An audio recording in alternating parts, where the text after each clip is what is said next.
어느 날부터인가 나가 맨날 음주운전하고 있더라고. 나중에 내 아들들한테 부끄러운 아빠가 되고 싶지는 않아서 암행어사처럼 가끔씩 막 가가지고 또 자가운전이니까 또 내가 언제 갈지도 모르지. 긴장 바짝 하고 있고 항상 걔들이 적병이 치고 있는데 나는 베트남 남자애들을 별로 안 좋아하거든. 베트남 남자애들은 좀 이렇게 애들이 사상적으로 이제 한국 남자를 경계하는 건지 아니면 좀 싫어하는 경향이 있는 것 같아요. 그리고 좀 게으른 것도 좀 있는 것 같고 솔직히 여자들이 더 빠릿빠릿하죠. 난 여자들이 좀 많고 베트남 여성하고 결혼을 할 거면 할 생각이면 베트남에서 살 각오를 갖고 있어라. 그 친구들이 그런 얘기를 하는 거야. 형님까지는 내가 인정을 해드리겠는데 그쪽은 도저히 아니다. 옛날 말에 뿌리 깊은 나무는 흔들리지 않는다. 뿌리가 얕으면 뽑혀 나간다.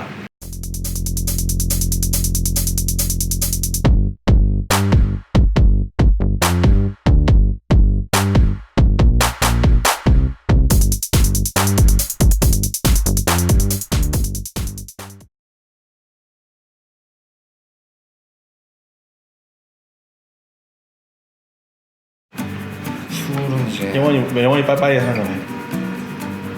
안 마시려고. 그래요. 술 끊어요. 나도 술 끊었어. 정말요? 응, 나 진짜 저기 왜 끊었냐면 나는 이제 애들 둘이 태어나고 나서 술을 한 2년 전부터 안 끊으려고 생각을 하고 있었는데 작년부터 끊기 시작했는데 이제 특별히 정한 날만 술을 먹으러 가요. 그때는 이제 차 주차장에 놓고 택시 타고 가는데 그러니까 한배 가지고 아빠 모임이라든지 그런 날만 딱 가서 술 먹어요. 내가 술을 끊는 이유는 딱 하나밖에 없어. 술을 끊었다고 하긴 그렇지 먹는데 끊었다는 게 아니라 평상시에 술을 아예 입에 안 대요. 잘. 남들 소주 먹을 때 사이다 마시고. 네, 끊는 이유는 사실 하나밖에 없어요. 어느 날부터인가 나가 맨날 음주운전하고 있더라고. 한국이었으면 이게 말도 안 되는 짓거리를 내가 여기 베트남이라고 하고 있는 거예요. 내 스스로의 부끄러움을 좀 느낀 거죠. 그런 것도 있고 사실 나중에 내 아들들한테 부끄러운 아빠가 되고 싶지는 않아서 술을 끊은 거예요. 잘하셨습니다. 음주운전 안 하려고. 맨날 음주운전하고 다녔다는 사실을 아들들이 알면 나중에 내가 고개를 못 들 것 같아. 애들을 교육을 못 시킬 것 같아. 그런 생각 때문에 술을 끊었고 잘하셨습니다. 특별한 날만 차 놓고 택시 타고 가서. 근데 그런 날이 거의 없어요. 왜냐면 나는 원래 운전하는 거 되게 좋아해요. 운전하는 거 되게 좋아해요. 원래 한국에서도 별일 없으면 차 안에 있었어. 근데 남들은 별일 없으면 컴퓨터 앞에 소파에 누워 있어, 아니면 의자 침대에 누워 있어, 뭐 컴퓨터 앞에 있어 이런 얘기 하잖아요. 근데 나는 별일 없으면 운전대 앞에 있었어.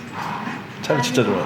차 안에서 핸드폰을 봐도 이제 차 안에서 보고, 뭐 계획이나 뭐 스케줄링 할 때도 차 안에서 운전대에 놓고 하고, 뭐 이런 거 되게 좋아하고, 쓸데없이 차도 까보고 막 뭐 이런 거. 그래서 운전대를 놓을 생각은 없기 때문에 술을 끊었지. 퇴근 몇 시에 하세요? 우리 회사는 5시 퇴근이에요. 8시에서 5시? 9시, 5시. 너무 좋네, 이 회사. 우리 회사는 입소문이 잘 돌아가고, 보통 우리 같은 중소기업은 사람 채용한다 그러면 사람이 잘 안 와요, 면접 보러 애들이. 근데 이제 우리 회사 같은 경우에는 이제 애들이 이제 공고를 내면 이제 우리 경리나 뭐 직원들한테 전화를 막 할 거 아니에요. 물어보잖아.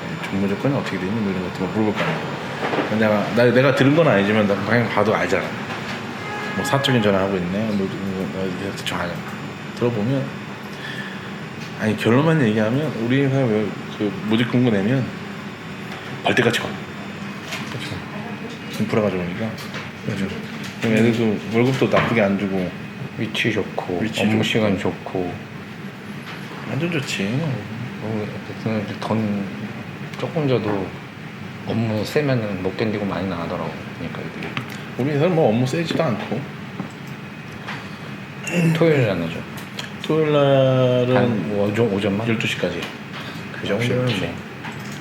원래는 안 하려고 그랬는데 그러면 안 되겠더라고. 고객사가 있으니까 고객사에 좀 맞춰야 되니까 6일째로 얘기는 했는데 애들이 특별한 일 없으면 다 12시 퇴근. 일이 있으면 연장 근무. 근데 여기는 연장 근무 할 일이 별로 없고 방린 애들이 고생이지. 방린은 다 남자만 득실득실하거든요. 방에 사무실 있어요? 공장. 작게 공장을 우리 뭐 믹스도 해야 되고 이제 소분도 해야 되고 이제 딜리버리 하고 이제 일은 다 거기서 하고 걔네들은 이제 주문 받고 레드 인보이스 끊고 전체적인 매니지먼팅하고 삼성하고 쪽 대행하고 방린에서 화공약품 다 취급하고 있는데 걔네들이 이제 거기 매니저 놈은 내가 좀 세게 주고 있고 그 나쁘지 않지. 방린에서 그 정도 주는 거 사실 거기도 좋은 편인데 걔네들은 토요일도 풀근무. 사장은 눈에 코빼기도 안 보이고 일만 존나 하고 사장 가끔씩 암행어사처럼 가끔씩 막 가가지고 또 자가운전이니까 또 내가 언제 갈지도 모르지. 긴장 바짝 하고 있고 항상 걔네들이 적병이 치고 있는데 나는 베트남 남자애들을 별로 안 좋아하거든. 베트남 남자애들은 좀 이렇게 애들이 사상적으로 이제 한국 남자를 경계하는 건지 아니면 좀 싫어하는 경향이 있는 것 같아. 그리고 좀 게으른 것도 좀 있는 것 같고 솔직히 여자들이 더 빠릿빠릿하죠. 난 여자들이 좀 낫고 근데 물론 다 그런 건 아니라는 걸 느낀 게 방린 친구들을 뽑으면서 특히 우리 매니저 뽑으면서 그 친구는 깍듯하고 그렇다고 걔가 무슨 한국물을 먹은 것도 아니고 한국을 좋아하는 놈도 아닌데 깍듯하고 나한테 깍듯하게 잘하고 일 한 번 빵꾸 안 내고 실수 한 번 안 하고 애들 관리 잘하고 돈을 많이 줘서 그러겠지만 근데 돈을 많이 줘도 그렇게 일하는 새끼가 하나도 없어요. 그놈의 아무튼 그놈 잘 뽑은 게 나한테는 복인 것 같아. 근데 방위는 그놈 손에서 다 돌아가고 맨날 난 여기서 놀고 한배 가족들이 한국 가면은 좀 살기 힘든 게 한국에서는 아직도 예전에 베트남 미녀 무슨 현수막 걸어놓고 막 돈 주고 그죠. 사오는 듯이 약간 이런 거가 사람들 인식이 아직도 그렇게 박혀 있고 또 한국 사람들은 또 베트남이 이렇게 아직도 굉장히 후진국도 못 되는 굉장히 낙후된 뭐 아프리카 수준으로 생각하고 있고 그래서 색안경을 끼고 있단 말이야. 그래서 실제야 이거는 내가 경험한 건 아니고 이제 들은 얘기지만 나도 이제 와이프하고 1년에 한두 번씩 한국을 가는데 갈 때마다 이제 거기 살고 있는 분들을 이제 커플을 좀 봐. 그럼 그분들이 얘기하는 게 한백 커플은 아직까지는 한백 커플로 그러니까 뭐 결혼을 했으면 뭐 끝난 거지만 결혼을 할 생각이 있는 청년들한테 꼭 하고 싶은 이야기가 뭐냐 하면 베트남 여성하고 결혼을 할 거면 할 생각이면 베트남에서 살 각오를 갖고 있어라 라고 얘기를 많이를 해. 그 얘기가 그 얘기야. 한국 사람들은 여전히 색안경을 끼고 있고 또 또 한국인과 외국인의 그 조합을 그 커플을 좋은 눈으로 바라보는 사람이 그렇게 많지가 않아. 그죠. 하지만 웃긴 게 한국 사람들의 특징이 흰 피부에 뭐 노란 머리 이런 거에는 또 호의적인 면이 있어요. 그죠. 그래서 러시아하고 한국 사람하고 결혼하면은 그렇게 색안경을 끼지 않아. 일본하고 한국 사람하고 결혼하면 그것도 그렇게 색안경을 끼진 않아. 근데 왜 이렇게 필리핀, 중국, 베트남 커플들은 왜 이렇게 색안경을 끼고 보는지 좀 이해가 안 되는 게 물론 20대 미만에 그러니까 20대 초반까지만 해도 아마 대한민국 남자들은 군대로 얘기합시다. 군대 가기 전후로 나눠서 아마 외국인과의 결혼이라는 거에 대해서 그렇게 긍정적인 생각을 갖고 있지는 않을 거라고 생각을 해. 근데 물론 요즘에 페미니즘이니 여가분이 하면서 여성 인권이니 하면서 이성 간의 혐오도 심해지고 싸움도 많고 특히 뭐 인터넷으로 싸우는 것도 많은 것 같고 그래서 희한한 단어들도 많이 생긴 것 같고 그러면서 이제 한국 남자 내 친구들 이야기인데 내 친구들하고 내 동생들이 한국 여자 못 만나겠다 나도 이제 국제 결혼 좀 해보고 싶다 뭐 이러면서 나한테 얘기를 많이 해오는데 그런 사람들한테 내가 아는 그 지인분이 그분도 젊은 분인데도 불구하고 베트남 여성하고 결혼하면 베트남에서 사는 게 제일 좋다.